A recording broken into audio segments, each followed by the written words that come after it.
Thank you, Sonam.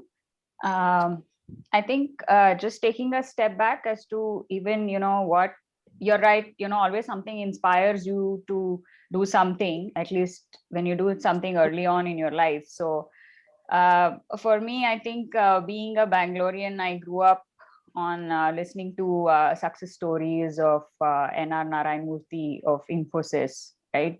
So he was becoming a household name, and so we all knew stories of how his focus, his sacrifices, his intelligence, the expertise, and his drive to create something everlasting like Infosys and to build his own legacy was very inspirational to me.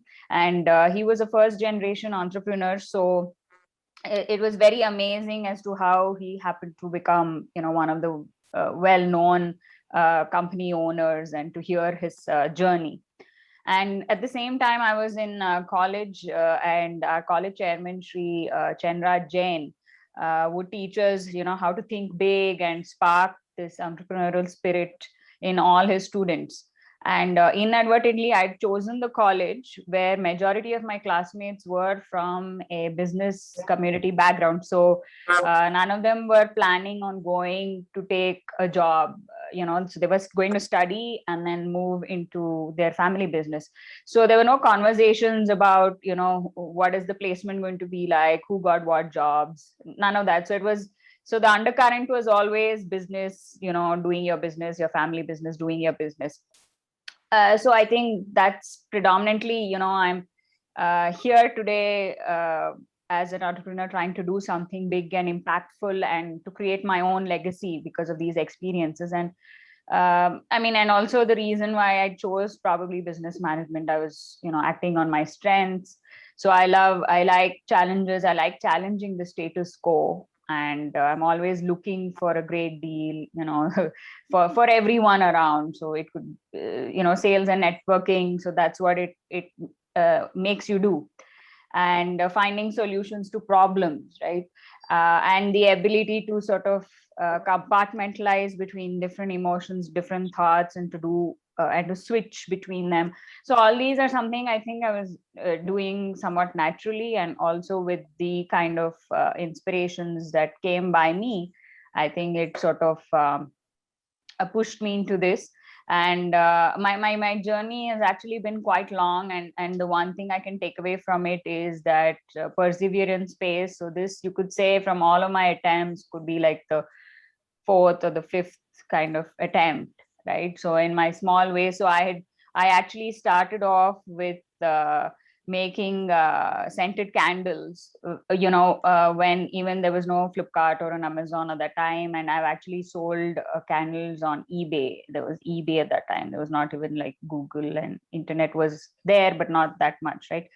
So from there to not being ready to take the next step. So again, then continuing with various jobs in like Reuters to Flipkart, Franchise India, and Homebuy 360. So there were a lot of perspectives that I understood about operations, sales, account managing.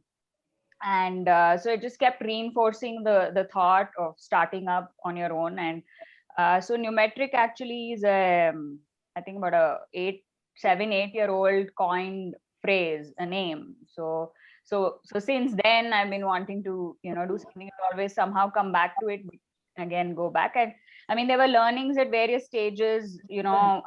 Some were like uh, you should always be willing to do this full time and not sort of do it part time with a job or something else and think that you will be able to manage a business. It doesn't work that way. You have to do it full time, or if you're starting part time, then you need to have a time frame as to when you will quit and let go of the golden handcuffs, as it's called, right? And jump into this, because this is a river or an ocean where only when you jump in, the depths. You can never be fully prepared at any time. Any amount of schooling, mentoring is not going to prepare you for it. So only when you jump in, and you have to take that jump, otherwise you better stay off on shore, right?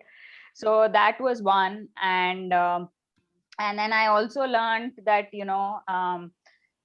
capital is very necessary. So because I don't come from a business background, I studied it, but then from a upper middle class kind of family background. You don't really think, or you think that it's very risky to put money into a business first, so you limit the exposure with whatever you have. But then I realized, so when I was distributing home automation systems, I had started it thinking that I had good connects in the real estate space. I knew a lot of builders, so I would distribute home automation solutions to builders. They would put it up in all their apartments and villas and luxury properties and stuff. But then that didn't sort of happen, because that market, or those people weren't receiving it as excitedly, because for them it was, if I add worth these products, it's not like I can sell more of my apartments or buildings, and I can't expect the buyer to pay me more, so it's actually coming out of my margins. And so the pricing negotiation would be very, very steep. You hardly make anything, or otherwise it's like government tenders, so you get paid X every year, and then you have to invest, and then it's like a very long run. And again, overall at the end of it, you don't really make anything, but it's just for the name of working with a big builder. So that wasn't something that I was prepared for. And then I switched to doing direct to consumers, right, B2C instead of B2B. So again, that needed capital, that needed the money to sort of do marketing a lot, which I think was a shortfall there. And I mean, I still tried with all the networking, handled a good number of customers, delivered, but ultimately, that market was sort of also fading, and sort of didn't really take off that well. But yeah, that is why investment is necessary, not just to sustain you through your 2-year, 3-year journey, but also that these unforeseen situations to some extent at least come. So you should have some kind of a backup cash or something accessible to you. And I think all of these different learnings that I've had, capital, and especially with marketing, I think most entrepreneurs feel that we'll have a product, we'll go to market, we'll get a few pilots, and then we'll see how to do it. But I realized that you have to start marketing from day one, because the results will come 6-8 months later. And by then you will also have had the dry run to be prepared to handle that kind of a volume of customers. So if you start 2 years later, you stand to not have the chance to be surviving for the next 2 years after that. So I think marketing is something that one should really look forward to and invest in. And yeah, so with Numetric, I think somehow all these experiences and the timing of it, and a bit of luck also, sort of just culminated at that singularity. It's sort of it's doing well, and for me, this journey has been the reward. Really, it's taught me so much on a personal level, the kind of sacrifices it needs, the kind of attention, the kind of network and the partnerships you need to build, the kind of patience you need to have. So it's really taught me a lot. And last year, COVID was again another test, as was, I'm sure, for everyone. We had to constantly adapt to the changing situations, and you take along the whole team. It's not just your one person's thinking. So the whole team needs to support you. And I'm very lucky to have a great team. That way, they're very dedicated. They just support.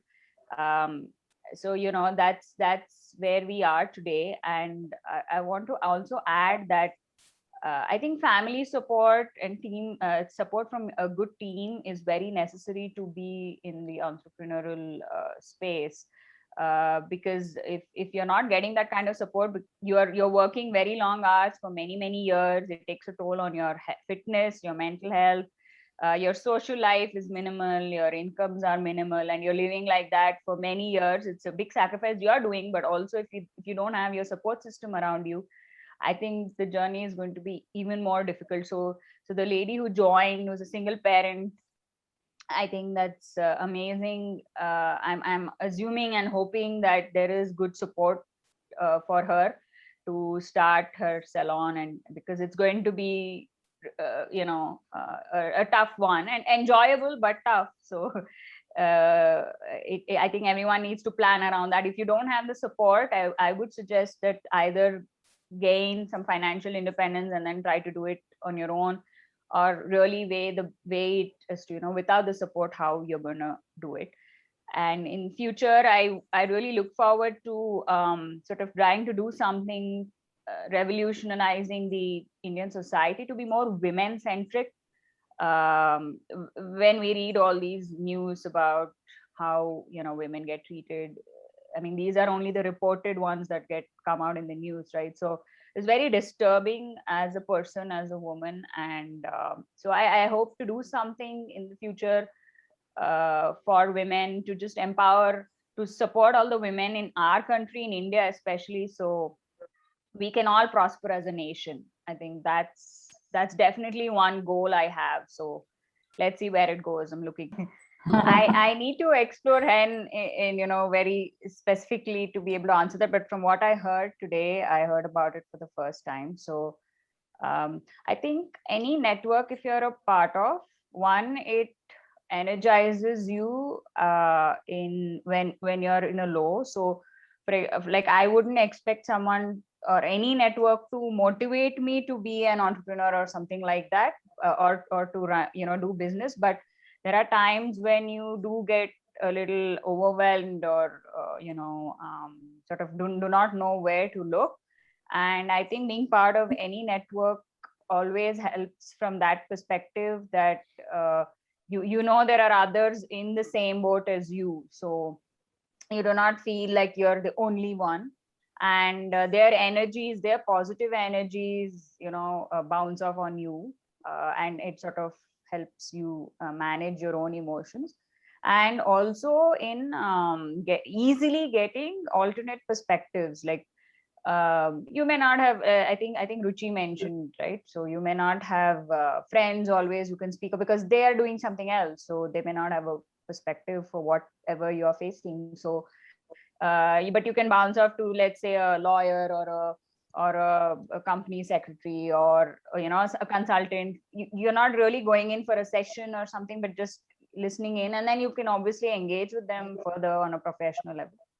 So I think you get alternate perspectives on a problem that you have, is networking is really beneficial that way.